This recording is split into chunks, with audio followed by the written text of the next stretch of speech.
মেয়ের বাবা ছেলের বিপক্ষে একটা মামলা দায়ের করেন। তো মেয়ে অনেক ভাবে এখন মেয়ে ছেলেকে ভালোবাসে, তারা ভালোবেসে তারা যুদ্ধ করতেছে, লামিয়া যুদ্ধ করতেছে তার স্বামীর জন্য।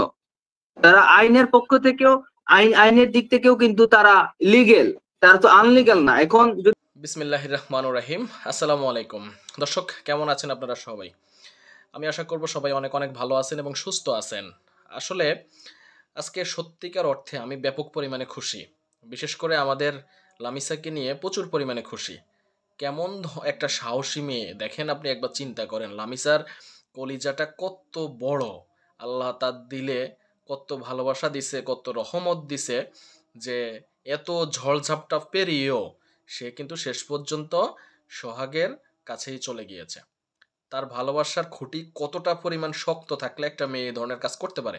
বাবা মার অবাধ্য হয়ে বারবার, একবার না, দুইবার না, চারবার সে সোহাগের কাছে চলে আসছে এবং শেষ পর্যন্ত সে সোহাগের সাথে থাকার কারণেই কিন্তু সোহাগের আজকে মুক্তি হয়েছে, সোহাগ জামিন পাইছে।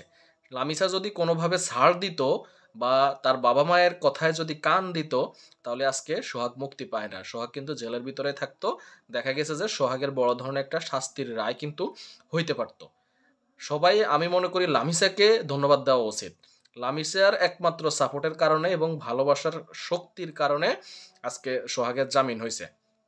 তা আমি ব্যক্তিগতভাবে লামিসাকে ধন্যবাদ জানাই এবং সোহাগের জামিন হওয়াতে অত্যন্ত খুশি। আমি ব্যক্তিগতভাবে অনেক খুশি যে তারা সুখে শান্তিতে সংসার করবে।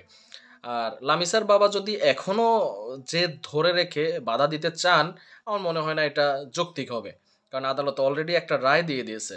প্রত্যেকটা মানুষ লামিসার বাবার বিপক্ষে চলে গিয়েছে। এখন ফেসবুকে একটা জিনিস সকল মানুষ লিখতেছে যে লামিসার মতো বউ সবার জীবনে জুটুক, কিন্তু লামিসার মতো মেয়ে যাতে কারো ঘরে না হয়। অর্থাৎ এই কথাটার মাঝে কিন্তু দুই দিকেই কিন্তু তুলে ধরা হয়েছে।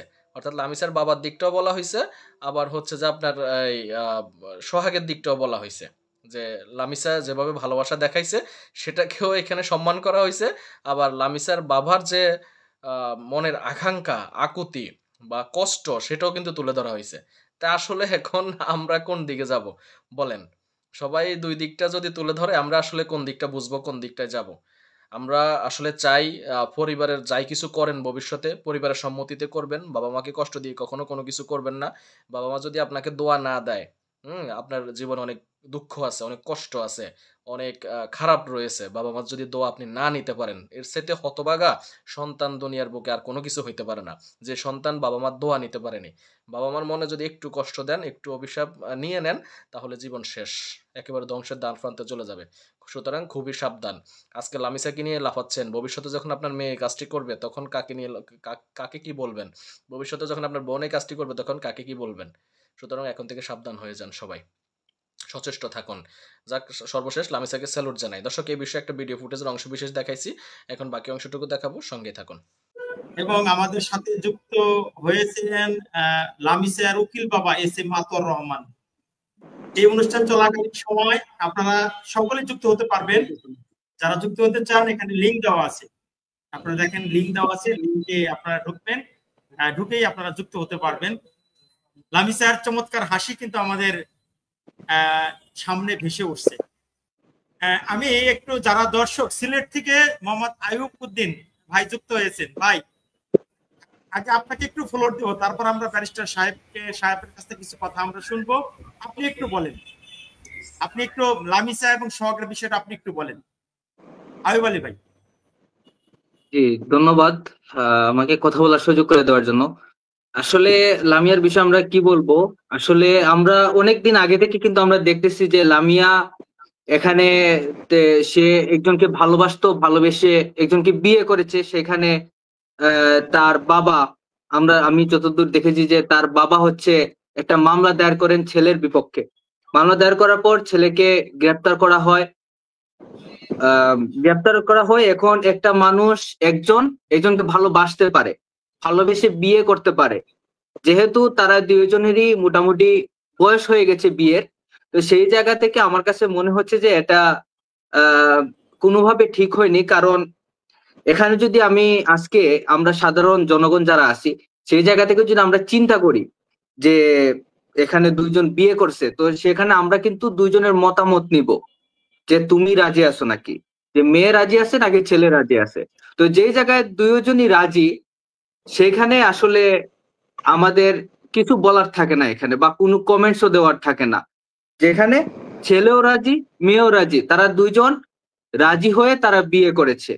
তো ওই জায়গার মধ্যে মেয়ের বাবা, মেয়ে বড় লোক ছেলে ছোট লোক, আমরা সেই বিষয়গুলো আমরা জেনেছি। আমরা যেহেতু সারাদিন অনলাইনের মধ্যে ঘোরাঘুরি করি, সেই জায়গা থেকে আমরা দেখেছি যে মেয়ে হচ্ছে বড় লোক আর ছেলে হচ্ছে ছোট লোক। তো সেই হিসাবে এই যে এই সাইডটা চিন্তা করে মেয়ের বাবা ছেলের বিপক্ষে একটা মামলা দায়ের করেন। তো মেয়ে অনেক ভাবে এখন মেয়ে ছেলেকে ভালোবাসে, তারা ভালোবেসে তারা যুদ্ধ করতেছে, লামিয়া যুদ্ধ করতেছে তার স্বামীর জন্য। তারা আইনের পক্ষ থেকেও আইনের দিক থেকেও কিন্তু তারা লিগেল, তারা তো আনলিগাল না। এখন যদি বুঝতাম যে ছেলের বয়স কম মেয়ের বয়স কম, তাদের বিয়ের বয়স হয়নি, সেই জায়গা থেকে কিন্তু আমরা এই বিষয়টা জানতে পারতাম যে না, মেয়ের বয়স হয় না, এখানে আইন আইন দর্শক নিশ্চয়ই দেখছেন। তো আবারও ধন্যবাদ জানাই যে যারা হচ্ছে যে এই কষ্ট করে আজকে সোহাগের জামিন পর্যন্ত মুক্তি পর্যন্ত আপনারা দেখিয়ে দিয়েছেন, তাদেরকে অসংখ্য ধন্যবাদ জানাই। বিশেষ করে টাঙ্গাইলের যে অপরাধ প্রকাশের সাংবাদিক যিনি রয়েছেন, জহির ভাই সম্ভবত ওনার নাম। তারপর হচ্ছে যে দৈনিক কি যেন সংবাদ না কি যেন একটা ফেসবুক পেজ আছে, তাদেরকেও ধন্যবাদ জানাই। এবং ব্যারিস্টার ফ্লেটো সাহেবকেও ধন্যবাদ জানাই। তিনি এর পিছনে অক্লান্ত পরিশ্রম করেছেন, শেষ পর্যন্ত সোহাগের জামিন করিয়েছেন। তাদের সবাইকে আমি অন্তঃস্থল থেকে ধন্যবাদ জানাই। তাদের কারণে আজকে সোহাগ নিরপরাধ একটা ছেলে আজকে মুক্তি পেয়েছে। সে তো কোনো খারাপ কাজ করেনি, প্রেম ভালোবাসা করেছে এবং আইন মোতাবেক বিয়েও করেছে। তো তাকে মুক্ত করেছেন, আপনারা অসংখ্য ধন্যবাদ জানাই। না হলে অকালে একটা ছেলের ভবিষ্যৎ নষ্ট হয়ে যাইতে পারত, সে তার ভবিষ্যৎ ধ্বংসের দিকে চলে যেতে পারত। আপনাদের এই প্রচেষ্টার কারণে, লেগে থাকার কারণে আজকে তার ভবিষ্যৎ ভালো হয়েছে। এখন এই দুজনের সংসার কিভাবে ভালোভাবে চলা যায়, সংসার কিভাবে টিকিয়ে রাখা যায়, ভবিষ্যতে তারা কিভাবে খেয়ে পরে বাঁচতে পারে, তাদের সংসারে যাতে অশান্তি না হয়, সেদিকটা আপনাদেরকে লক্ষ্য রেখে তাদের জন্য কাজ করতে হবে। বিশেষ করে এই মুহূর্তে আমার মতে করা উচিত সোহাগের একটা চাকরির ব্যবস্থা করে দেওয়া উচিত। সোহাগ যদি একটা চাকরি পায়, ভালো চাকরি পায়, তাহলে সে অন্তত লামিসাকে নিয়ে সুখে শান্তিতে সংসার করতে পারবে। সোহাগের পরিবারের অবস্থা কিন্তু তেমন একটা ভালো না। আমরা দেখেছিলাম যে তাদের ভাঙ্গাচুরা ঘর, টিনের ঘর, বেড়া ইত্যাদি জিনিসপত্র আছে। তো সে জায়গায় আসলে লামিসাকে নিয়ে বিবাহ করছে, সংসার চালানো খুবই কষ্টকর হয়ে যাবে। এখন তার যদি একটা ভালো চাকরি বাকরি হয়, তাহলে হয়তো বা লামিসাকে নিয়ে সুখে শান্তিতে সংসার করতে পারবে। আর একটা কথা কি, সংসারে যদি অভাব অনটন থাকে, তাহলে এসব ভালোবাসা টালবাসা কোনো কাজ হবে না, ভালোবাসা জানালা দিয়ে ফালাইয়া যাব। সুতরাং সংসার তাদের টিকিয়ে রাখতে হলে লামিসাক যদি সারা জীবন সংসারে থাকতে চায় সোহাগের, তাহলে অবশ্যই সোহাগকে একটা ভালো চাকরির ব্যবস্থা করে দিতে হবে, না হলে এই সংসার টিকানো অসম্ভব হয়ে পড়বে। তো আমরা অনেক কথাই বলেছি। আজকের ভিডিওটি কেমন লেগেছে আপনাদের কাছে কমেন্টস করে জানাবেন। ভালো লাগলে অবশ্যই একটা লাইক দিবেন, শেয়ার করে অন্যকে দেখার সুযোগ করে দিবেন এবং চ্যানেলে নতুন হলে সাবস্ক্রাইব করবেন। ধন্যবাদ সবাইকে, ভালো থাকবেন সবাই, সুস্থ থাকবেন সবাই। পরবর্তী ভিডিওতে আবার দেখা হবে। আসসালামু আলাইকুম।